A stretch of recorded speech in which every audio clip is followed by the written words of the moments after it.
What is happening, everybody, man? Thank you guys tuning in to another episode of One Big Fire. We've got the boys in the house, and we also got Mr. Nick Krem. Welcome, brother. So excited. We this is literally one of those, we should have went live 15 minutes ago. But nonetheless, we are here. So super excited being able to have you on and definitely, seeing everything all over social, but being able to chat with Al a couple times about the experience that you guys had built at sea. And speaking of events, we've got one of our best events ever. One of the things that we all have a little piece of helping create over the last 20 years, Agent to CEO, coming back to the land. We are just about 5 weeks out, Al? Gearing up. It's 5 weeks from Thursday. Giddy up. So if you guys have not got your tickets yet, I was actually talking to DJ this morning and he's like, dude, I think I'm coming. I was like, dude, you need to come. Yeah. And so I was like, get over to honeybadgernation.com. You can go over there and get your tickets to Agent to CEO. Al, we still have any VIPs or are they out the door? Are they gone? We have like 8 VIP seats left. Those are about to be gone probably by the end of the week. We also have a lot of sponsorships flying right now too. And it's just like anything in real estate. You throw an event in the last 4 weeks, you sell a bunch of tickets. In the last 2 weeks, they're gone. Yeah. So, and then the last couple of days, you got people begging for a ticket. Yeah. And you got people begging for a ticket, right? And the thing is, and I'm glad you brought that up because this is an event where we can't actually fire marshal won't allow us to put more people in the room. Right. It only really with the way we have this set up to make it as special as we have is like a cap. We're selling 100 tickets. That's it. Because then we have to have room for staff, our sponsors, and then 120s max, like we're shoulder to shoulder. So it's a magical event. Speaking of magical events, I just spent one of the most I'll just use it because I don't throw this word out, literally life-changing. We saw a lot, not just mine. I saw an entire rooms of people come together like I haven't seen. And Jay, John, that one of the things that you guys have done from day one is you didn't just throw an event to teach a bunch of people how to sell a bunch of real estate. Your events were an experience. Mm-hmm. People left changed. They also left building relationships that are still, the strongest relationships you'll have. And that's kind of what you guys, so thank you. I'm grateful for you guys laying the groundwork for that because this is what we're doing and continuing. And we get to see people like Carlos, Veronica, and Gil and their entire group throw this thing together on a cruise ship. Right. And I'll be honest, I don't know about you, Nick. I was not excited to go, not because I didn't want to see my family. I love my family down in my Orlando, Florida family. It was because I'm not a big fan of cruise ships. It's just being stuck on a cruise ship doesn't seem fun to me. I'm wanting to go out and explore and do things. But man, wow, I am so grateful that I was encouraged to go there. And I opened up, Nick closed, and he lifted that entire ship off the water there, bro. Yeah, that was my first cruise ever, so I really did not know what to expect. I was a little iffy going into it too. As I've said before, I took 2 years off of any in-person events, turning down specific events, and this was kind of our kickoff back into it. And it was it reminds me of that Key West event that I always bring up 7 years ago, where I left, quit my job, started the business, and it just felt like one of those events. Let's dig right into that, Nick, because really. There's a lot of people that follow us that know your story, a lot that don't. Yeah. And I love because you actually started your keynote out with that. And, for people that are listening to this, like, why are we listening to this guy? Who's Nick Krem? What kind of last name is that? It's not his real last name, but it's an easier one to say than Krempansky, right? Because you didn't even say it right. Yeah. That's exactly why he shortened it to Krem. So just kind of start us over, brother. Yeah, man. 7 years ago, I was working at Al's call center. I actually got started off calling 15 hours a day. That's how I got initiated into the real estate industry for up to 18% more. I could say that shit in my sleep. But, Al eventually started running the call center. Al invited us to a mastermind in Key West. Well, he invited us, got us an Airbnb, my brother and I. He kind of snuck us into this event. I still remember John looking at us, John Kitchens here, and he wrote our name in Sharpie and sat us at the table there.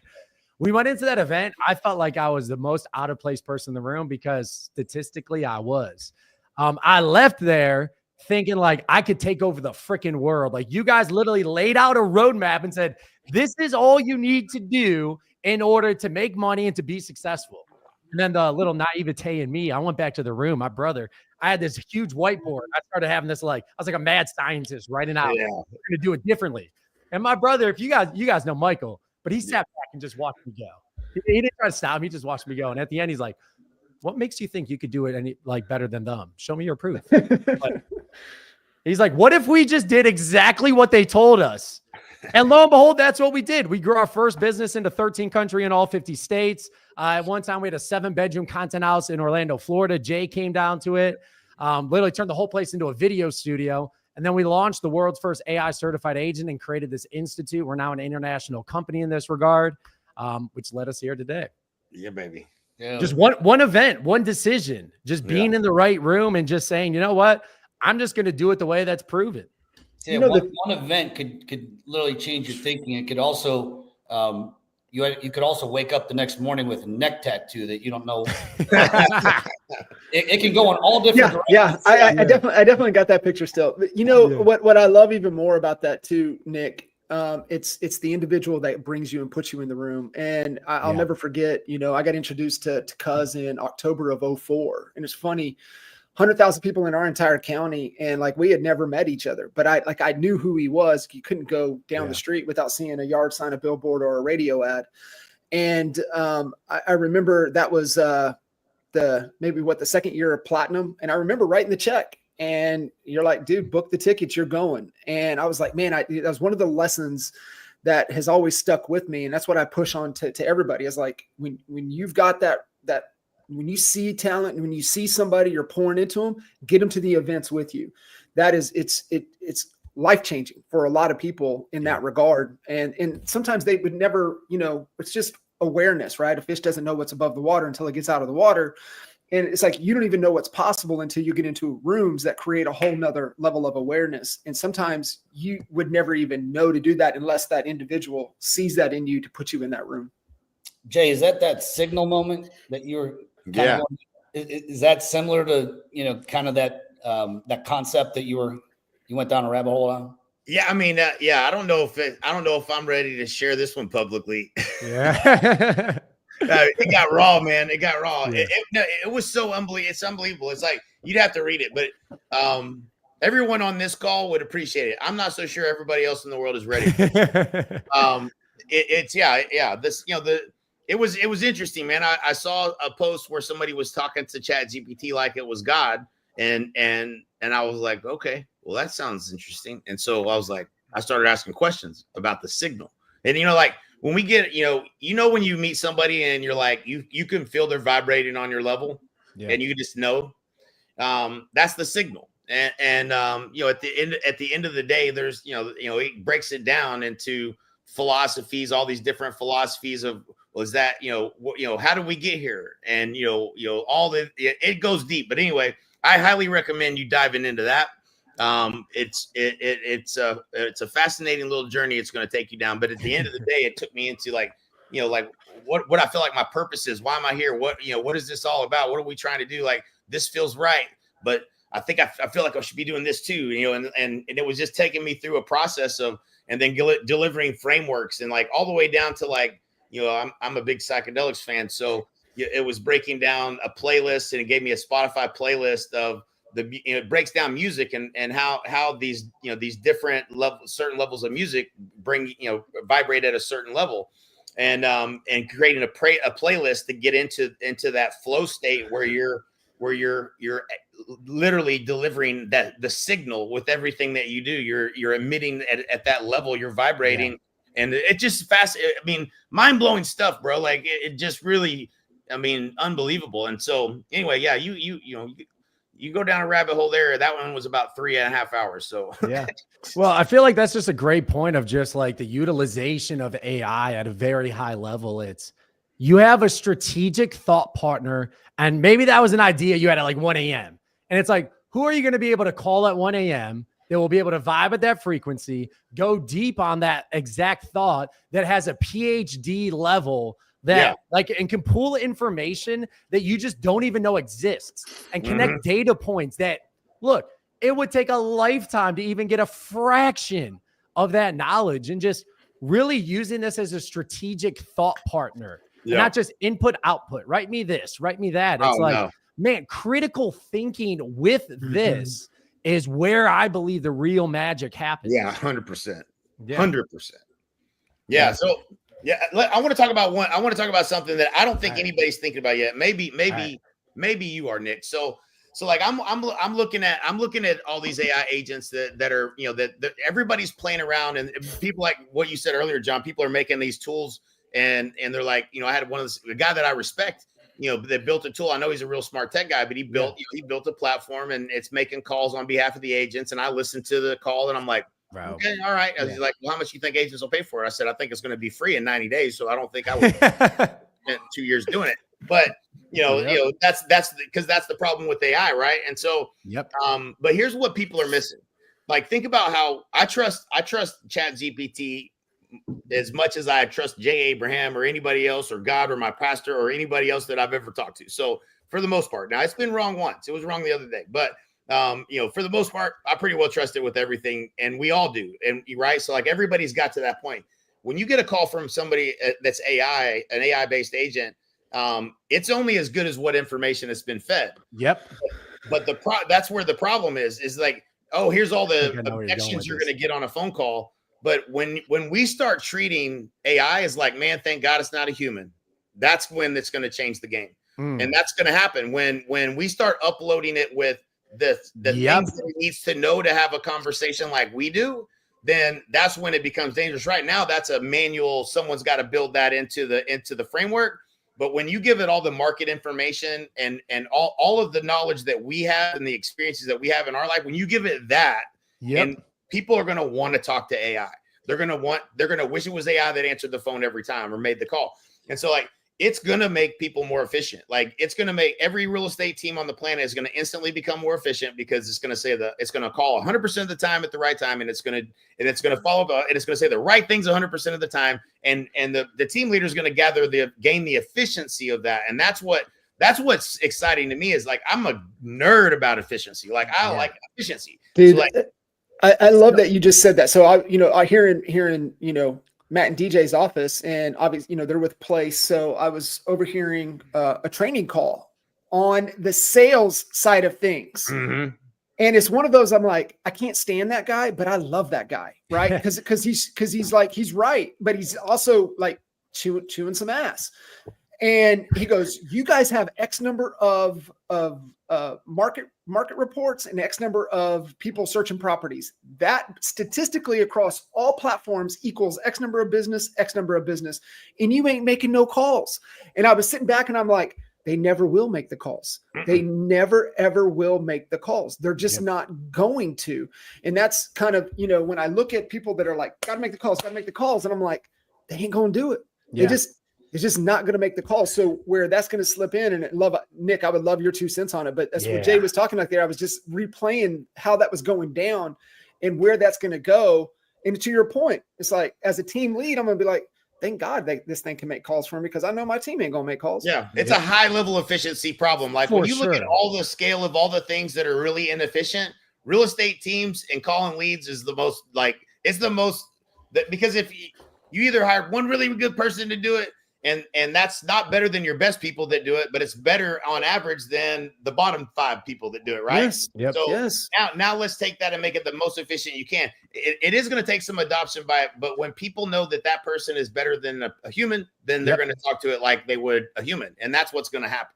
Yeah, I have a couple quick thoughts on that topic. Like, first, you said something beautifully, Jay, is that like, how much would people pay for it? It's like, well, they might pay something for it now, but that shit's going to be free in couple year. Every CRM is going to have it built into it. So like, sometimes, and you guys might not want to hear this, family that is tuning in, just wait. Don't go out there and try to build your own. Go through the hassle of trying to build it. Spend months and months and months behind a computer when you could just be making calls. And this stuff is just going to be coming to you. This is exponential technology, not linear. Linear technology is what man makes. That like we have to think to create it and then work on it and then go on the back end. This is exponential technology that is building upon itself. Like one of my favorite quotes right now, we all heard survival of the fittest, right?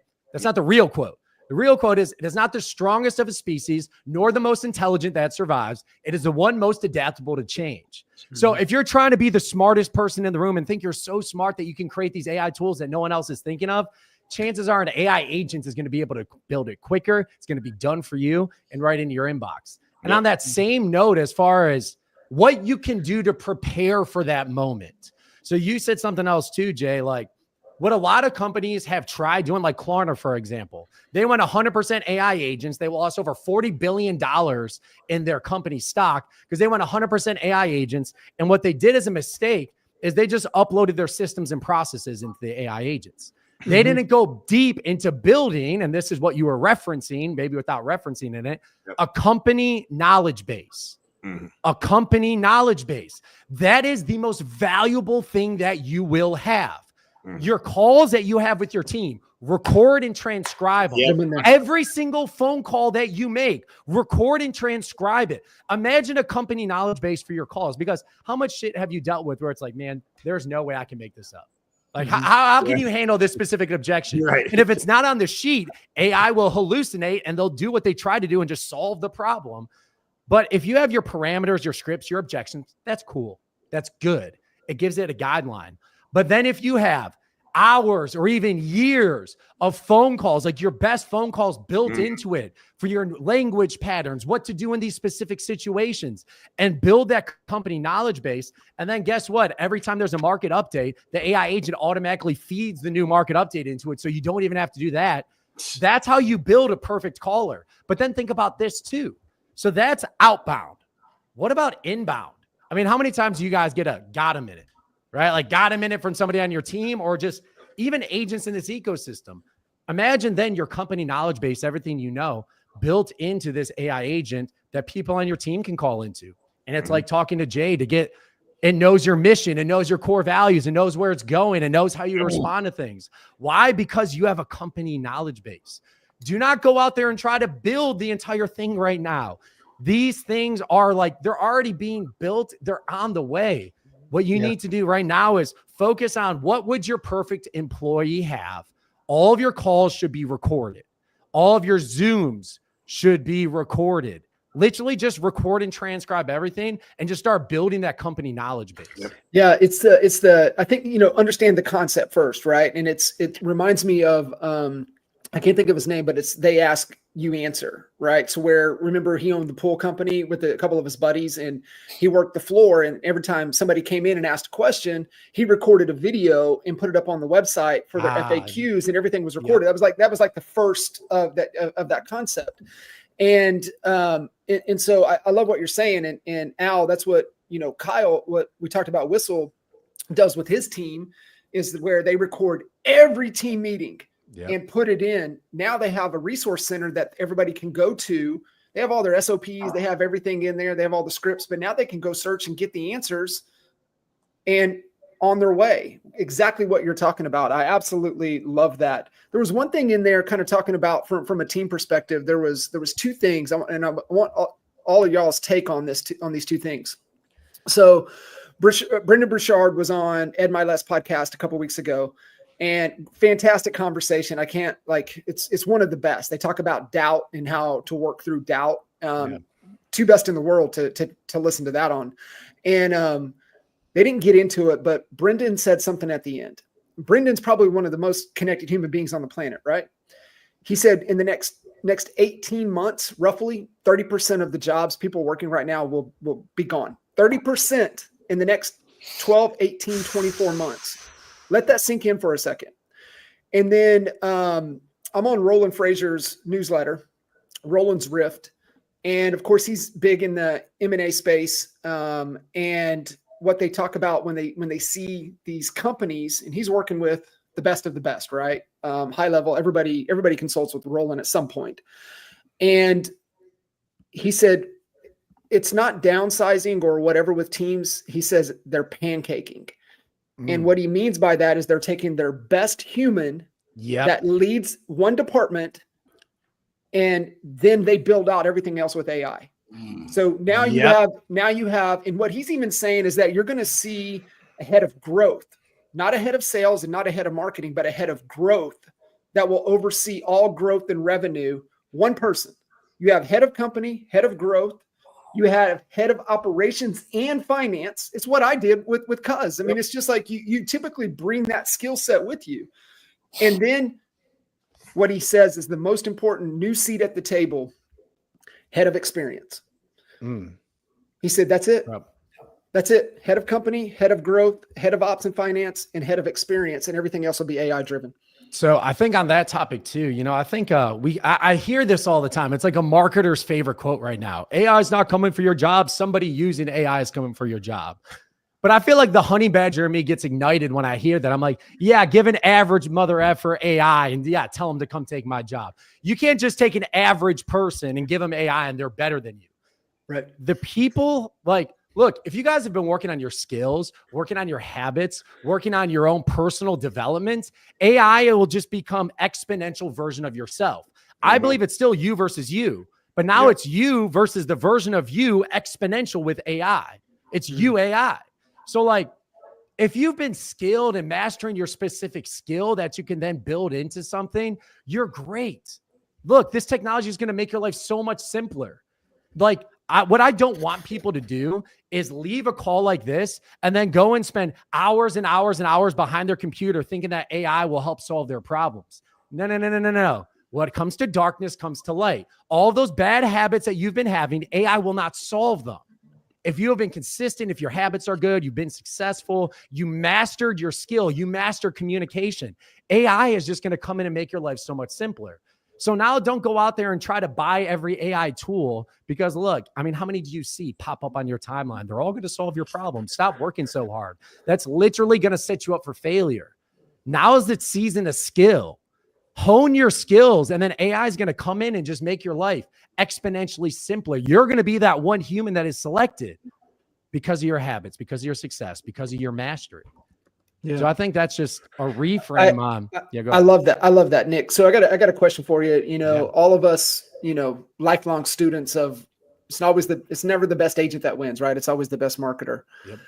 So where do you see, you know, obviously I told you guys just been down the Gary V rabbit hole lately, but his big thing on the creative, right? So where do you see to break out of the noise with AI where everybody's trying to just do the same thing?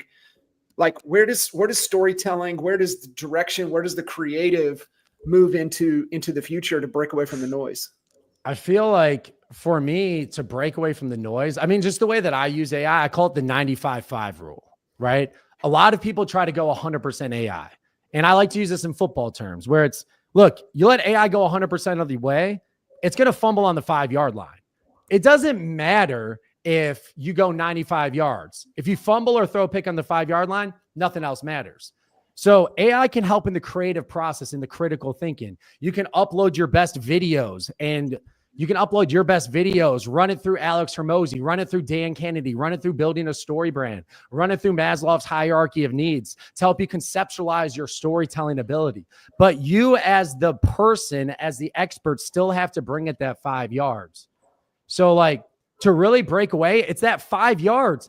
All of those things that used to just take time and just your cognitive thinking and take your energy can now be done 95% of the way. And now your expertise and these skills that you have built is what brings it that final 5 yards. Separation happens at the goal line, right? Whether your team throws a pick, whether you kick a field goal, whether you get it in the end zone. So I think it's that last 5 yards, using it for a 95 yards. And then that last 5, use your skill. And then it goes into, what are you training it to do?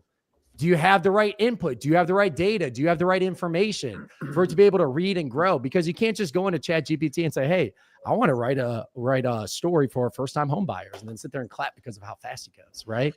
No, like the data that you feed this will ultimately either be your success or your greatest failure.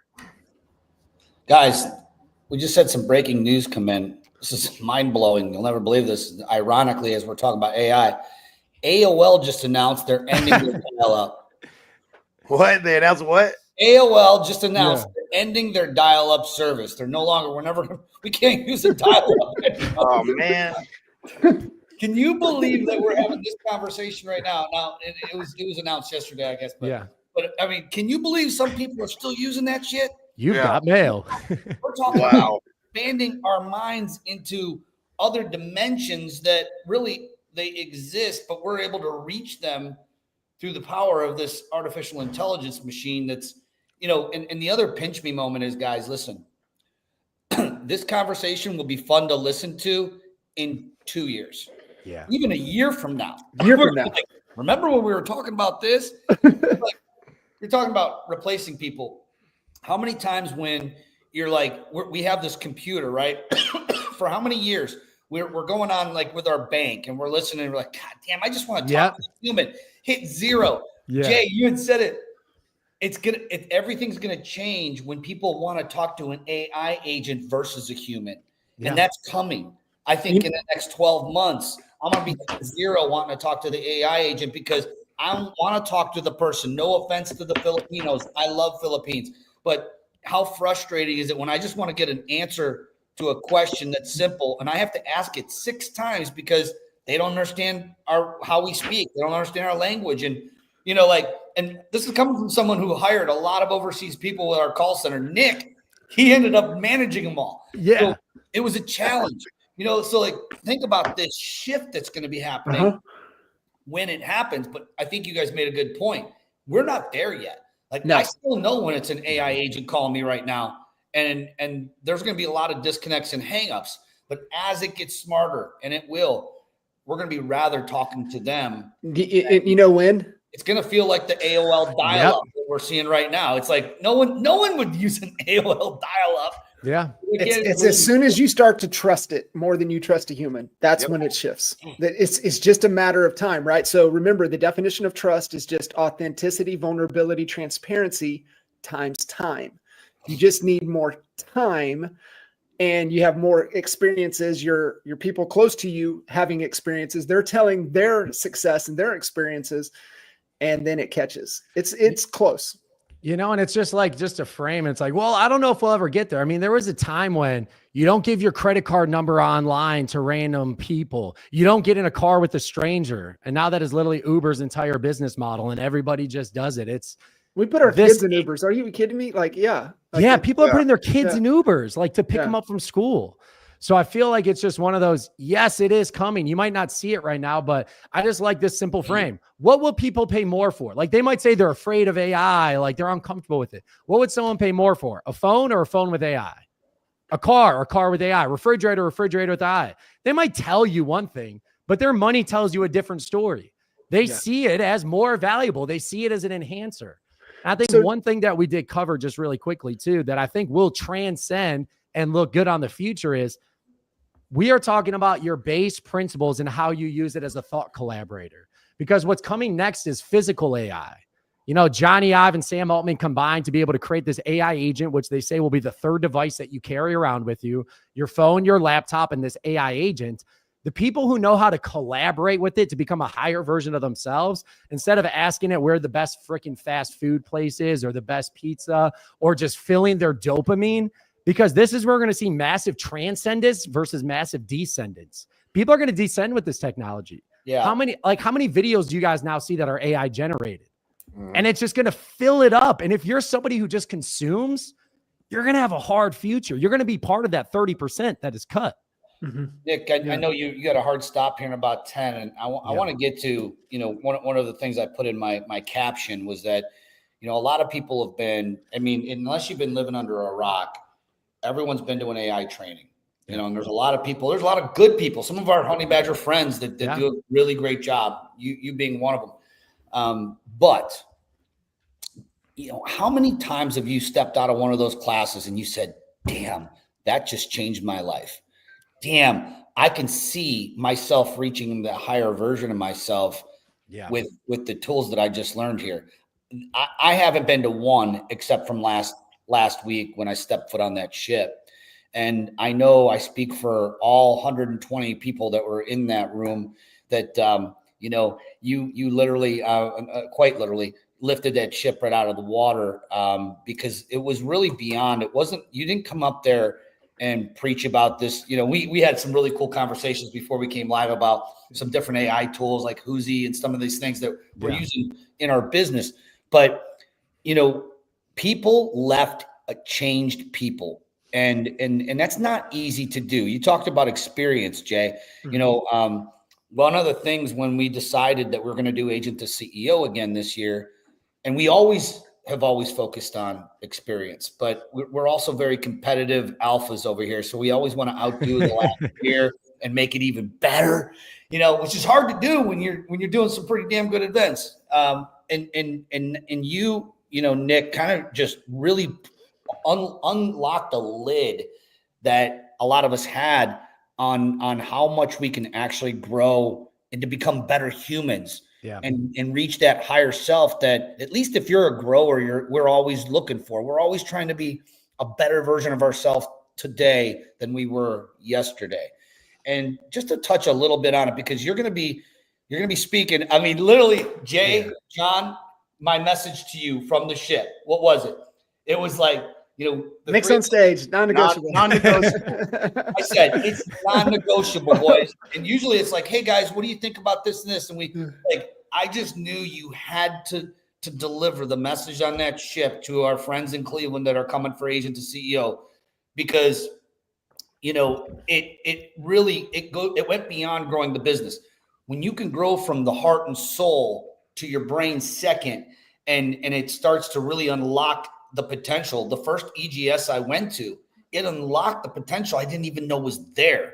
I was around people that were doing things at a bigger level that I didn't even, it wasn't that I couldn't believe it. I didn't even know that there was the level there. It was the fish only knows what's under the sea concept that you had mentioned, John. And so, like, give us just a little taste test to how you came up with this concept that we're going to rebrand it. I hope you don't mind, but you know, for this event, it's your perfect day 2.0. If you don't know the perfect day 1.0, you can just Google Frank Kern. You'll see the AOL version of it. Yeah, right. Well, you know, so I got this solely out of, look, all the research and things we've done, going to Tony Robbins' event. I went to one of his, but researching him, researching Perfect Day. I read the book, Your Perfect Morning, that Jay and everybody wrote here. But look, I was in a point in my life where I needed to make a change, and I've tried a bunch of different things. And granted, you just got to do the work. But what I decided to do, because recently in the last 4 months, I was able to shed over 50 pounds. From there, I was able to stop drinking. I was able to stop smoking cigs. I was able to start just doing my daily habits. When I tell people AI helped me do that, they kind of laugh. They're like, yeah, okay, like ChatGPT helped you do it. I'm like, no, I use ChatGPT to completely rewire my brain. Because one of the best videos that I've ever watched in my life was Earl Nightingale, The Strangest Secret. And I'll break it down for you in this one sentence. You get what you think about most of the time. You get what you think about most of the time. And let's see if I could even share my screen. I tell you too, it was funny because you and I talked about this. We were at a concert. I don't know if you remember it. It was there in the Colony live venue. Stoney might have been playing, but I remember you and I standing at one of the doors, getting ready to walk back out there, and we were talking about how critical, you know, the words and the lyrics in certain songs that you listen to and you latch on what it does to your life. I don't know if you remember that conversation, but we absolutely. And when Al told me what Nick did, that's what I immediately thought about. I was like, God dang, that's so true. Yeah. So here we go, guys. It's actually a very simple prompt. I could share this with all of you after, but it's literally like what this allows you to do is, first of all, ChatGPT doesn't have your limiting beliefs. It doesn't have the box that you put yourself into. It can think bigger, right? And what I truly believe in my core is it does not take massive change in order to change your life. It is the compound effect of simple daily habits, right? The compound effect of simple daily habits. So the first one that you do is just like, based on what you know about me, tell me a story of what my life would look like in 5 years if I knocked out my daily activities. Paint a picture of the most grand version of myself, my business, and my personal life. Include specific examples of accomplishments, experiences I can have, and feelings that I have. And then all you need to do is literally bring this over to ChatGPT and copy and paste it in here. Oh, I was writing some honey badger stuff before this. And then it's just going to simply ask you, all right, before I get started, what are the 2 to 3 daily habits you believe would make the biggest impact on your life? Let's say, call the damn leads, call the leads 2 hours a day, work out 7 days a week, and eat healthy 6 days a week. Give myself a cheat day. Have family dinner once a week and date night with my imaginary wife, but you guys get what I'm saying.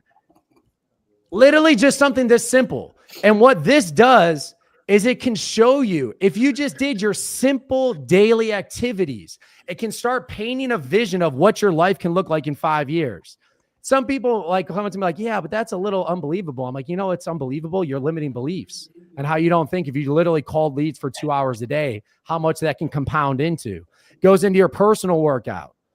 What I suggest that you guys do with this is you sit down and click read aloud, listen to it and bring it to life. And then here's the gut punch. This is the gut punch. There's the second one. Based on what you know about me, be brutally honest. Tell me a story of what my life would look like if I didn't stay consistent with my daily activities, kept chasing new shiny objects, paint the regrets, the feelings. If you want a good cry, like, look, I'm not a wall punch type of guy, but I wanted to break some things after I heard this. Because what this does, it doesn't tell me I'll be homeless in 500 pounds. It basically shows me what average gets me in 5 years, where I would be if I live a life of average. You're still making sales, but inconsistent. That daily 2 hours a call, it becomes when I have time, personal life, what it looks like, and it goes through here.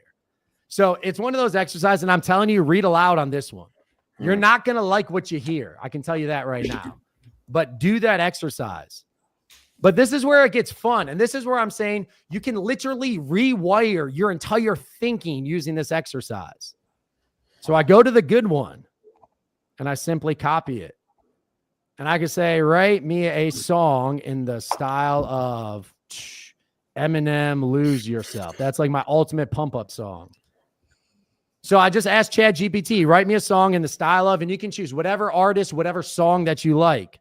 And it takes your 5-year forecast. And here we go. It'll write me a song. Now, Jay, I'm not going to ask you to go karaoke. I know you're not a big karaoke guy. Yeah, man. That's all, yeah. So I'm not going to ask you to like go karaoke and sing this song here. Yeah. But what you do is you just simply copy the song and you go to a place called suno.com. It's free to use. You get like 10 songs a day, or it's $8 a month. I pay the $8 a month. It's freaking worth it.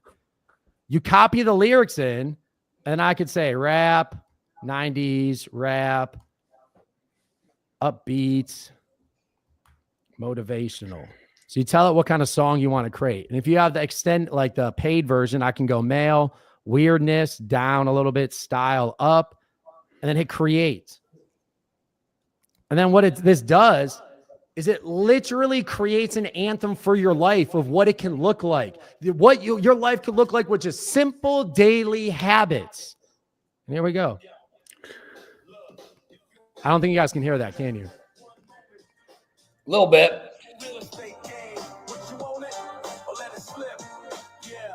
Yeah, man. I mean, Nick, what you guys just witnessed right now, and I promise you is like, it's mind blowing to the point where, that was scratching the surface. Yeah. Of how deep we're going to go with this. Again, get your ticket to agent to CEO.